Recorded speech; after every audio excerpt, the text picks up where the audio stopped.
18 सितंबर से 25 सितंबर तक चलेगा हिमाचल प्रदेश विधानसभा का मॉनसून सत्र। सीएम सुखविंदर सिंह सुक्खू ने दी जानकारी।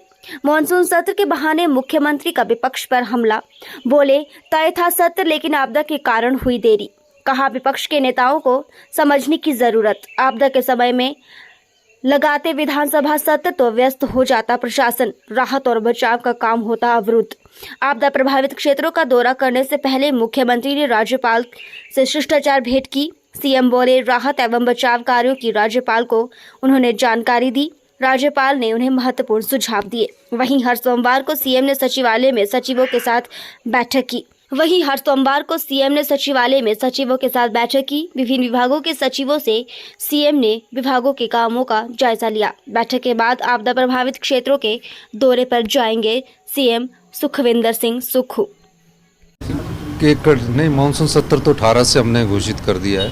एक कटसी कॉल थी और राज्यपाल से मिलने का एक दायित्व बनता था। कटसी कॉल थी और उस कटसी कॉल के संदर्भ में मैं उनसे मिलने गया था। और राज्यपाल महोदय से तो मिलना हमारा चला ही रहता है, ऐसा नहीं है। कभी टेलीफोन पर बात हो जाती है, तो उनसे कटसी कॉल थी और जो आपदा की स्थिति इसके बारे में उनसे चर्चा की थी और आपदा की स्थिति से कैसे निपटना है राज्यपाल महोदय ने कुछ सुझाव दिए हैं। हमने कहा कि आपके जो सुझाव है उसको अमली जामा बनाया जाएगा। सर, कितने ये मानसून सत्र जो है वो 18 से 25 तारीख के बीच में रहेगा।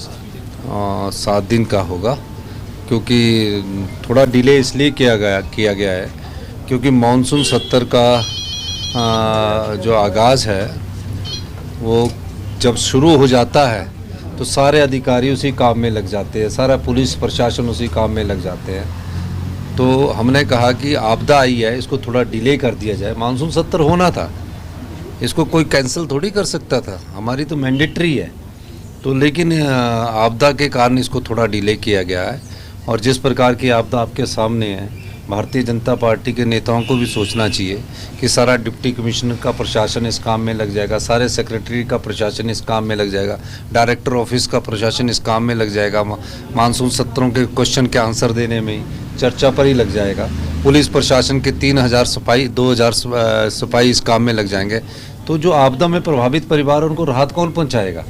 आपदा में प्रभावित परिवारों का देख रेख कौन करेगा? इसलिए डिले हुआ है। तो आगे जब मौसम साफ होने की संभावना है तो इस दृष्टिकोण से उसको 18 तारीख से किया जाएगा। उस बारे में अभी महीने जो मंडे की बैठक होती है उस संदर्भ में बैठक हुई है और आपदा से प्रभावित जो क्षेत्र है उसके बारे में बात हुई है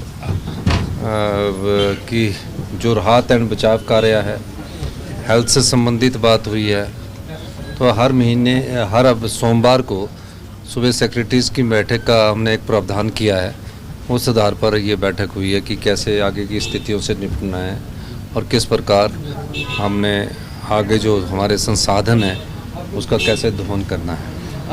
में के बारे में हमने चर्चा की है और इस चर्चा करने के बाद अभी तो शुरू हुआ है।